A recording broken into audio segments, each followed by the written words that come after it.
Hello, everybody, and welcome to another episode of Bigfoot Tales. And for those of you that don't know me or what I'm all about, I'm actually a kind of a folklorist slash historian. So old stories are in my blood. They're what make me go around. They make me get up in the morning and uh, tease me into bed at night. But this particular one is not about Bigfoot. It's about a Indian specter. The tale is actually titled "The Specter Rider of Ambejejus Falls." Up in Maine, we have a deep and long history of lumbering. Fishing, of course, is a much longer history, but Maine was really built around the lumbering industry. And when you get up into northern Maine, you get up beyond, Waterville, and now creeping up into Skowhegan and up to the north parts and down east, you get into a lot of old names, Indian names, when you get away from where modern day Euro settlers live, and you got a lot of weird names like Chesuncook, um, and Sunkus, and all kinds of different names like that. They're old Indian names, and the Indian legends of Maine are deep. They go long back, and that's what this is about.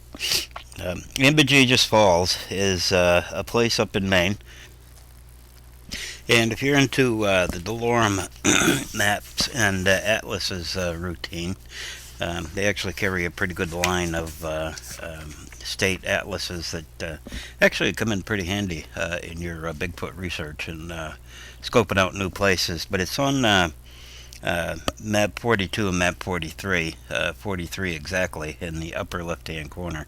Uh, but it goes from the Debskeneg waterway into Ambejejus Lake, and from there into Penma and down to the western Penobscot River, down towards Millinocket, in that way. But it's an actual location, and this story is an old story, and this actually comes from year 1906, out of the Lewiston Evening Journal.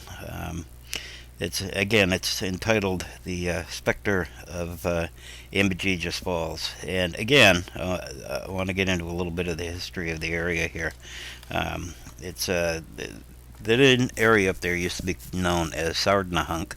It's an old logging area, and in the olden days, they used to make roads out of ice in the wintertime, and the loggers would tote sleds loaded with tons of logs out that way, and they would sometimes go down the waterways. But up along there is an old road. It's a historic logging road known as the Golden Road, and that is the area that they're talking about. But rather than bore you with all kinds of minutiae about the logging history of Maine and other things, we'll get right into the story. And again, the Specter Rider of Ambejejus Falls. It's out of Sordnahunk, and it was published on March 31 of 1906. Here's the story. Angus McCarran has the reputation of making an elastic of the truth, and because of this, when Angus comes into Whitney's camp that night in January and told us of the strange things he had seen at the Big Falls, they were inclined to attribute it to his overvivid imagination or overindulgent in alcoholic stimulants. Whitney's lumber camp is located well up Sordnahunk Stream, near to Rainbow Lake. Angus McCarran drives one of the tote teams which hauls supplies for Norcross up the lakes to the camp. All winter long, he has been telling the crew weird stories of things which he has seen and the strange sounds which he has heard. So when Angus would come into camp, there would be a double hitch in his voice, which only could be attributed to an excessive indulgence.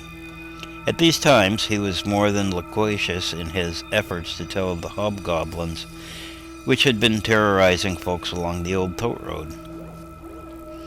On the night Angus told of the Specter rider of the Big Falls, no one could detect the slightest liquor about him, while his every appearance spoke of sincerity. The crew remembered his former stories and were skeptical. Undoubtedly, they would still be questioning his veracity, were it not for the fact that Joe Alexander and Ernest Emery, two of the soberest men in Maine, had both seen the same things at different times. It was the night of Washington's birthday that Angus brought his team of 4 big black horses into camp on a wild gallop. Every horse was reeking wet from the hard drive and was puffing furiously. McCarran's face was chalk in color, while his eyes protruded from their sockets like 2 onions. With his left hand he held the reins and guided the team, while his right piled the long lash whip and kept the horses a jump. It was the first time for the winter that he had come into camp in such a way. At first, all felt he was drunk or crazy, but the falsity of both ideas was quickly shown, and then it was decided that Angus was trying to give them a scare. "But," said Jack MacDonald when the story had been told, "I don't believe Angus has brains enough to make up a story of that kind." The story which Angus told, which has since been corroborated by Alexander and Emery, is about like this. He had made good time up the Deadwater from Ambejejus Falls and started up the tote road along the stream without incident. It was growing hard, and he was keeping at a good gait in order to reach the camp as early as possible. He admitted that he had taken a few drinks from a flask that he had in his hip pocket, but insisted that it had nothing to do with what he saw. About the time he came in sight of the Big Falls, as they call the fall some 3 miles before you get to the camp, he was surprised to see what he had first took to be a white horse coming down the road towards him. As they came nearer together, he saw that it was a great white bull moose, and upon his back rode an Indian chief with a feathered headgear. Both moose and rider were but the shadowy outlines of beast and man, and were no obstruction to the view of the road ahead.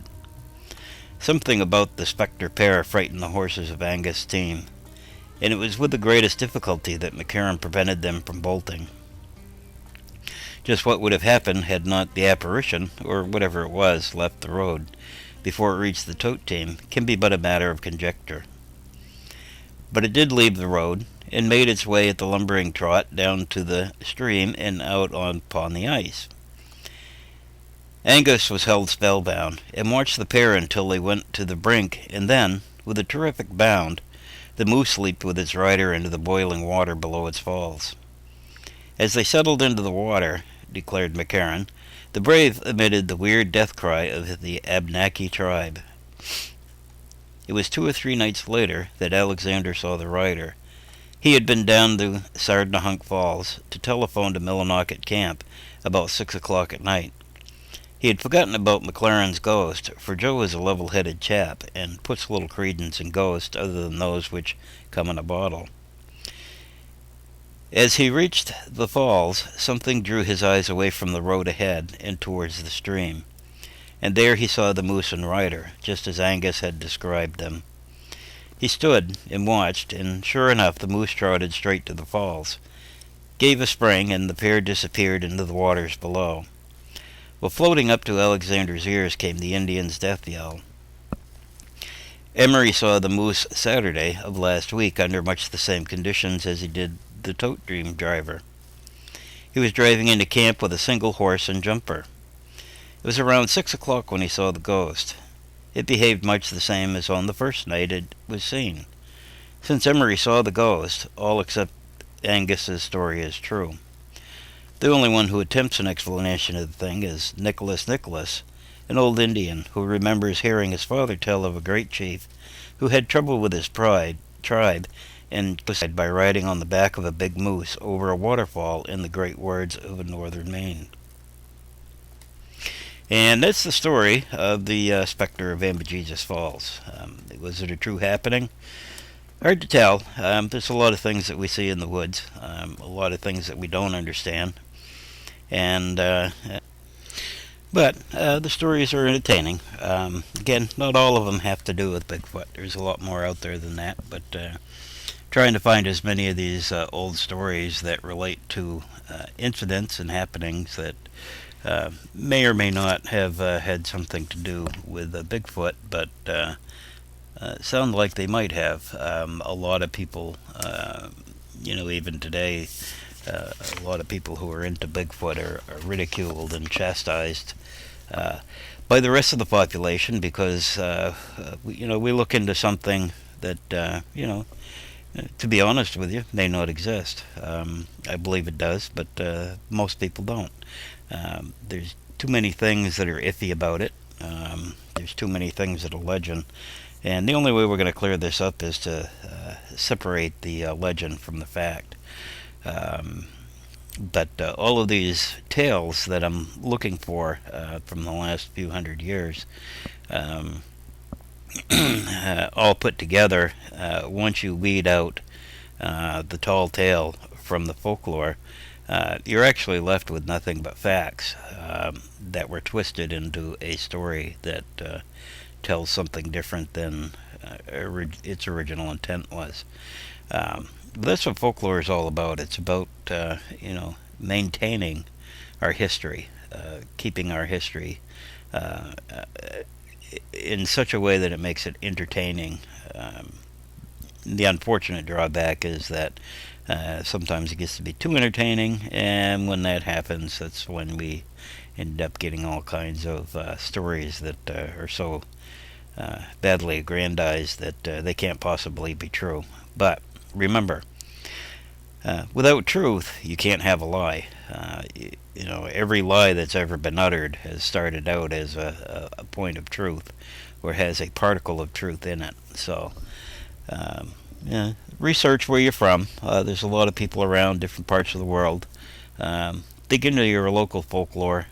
Start picking the stories apart and doing some history research and finding out what's behind the stories, and perhaps we can come to a successful conclusion or solution into finding out what this Bigfoot creature is. And that's my short story for today. Hope you enjoyed Bigfoot Tales, and don't forget to comment, rate, and subscribe, and stay tuned for more Bigfoot Tales coming to you from the dark woods of the world. Enjoy.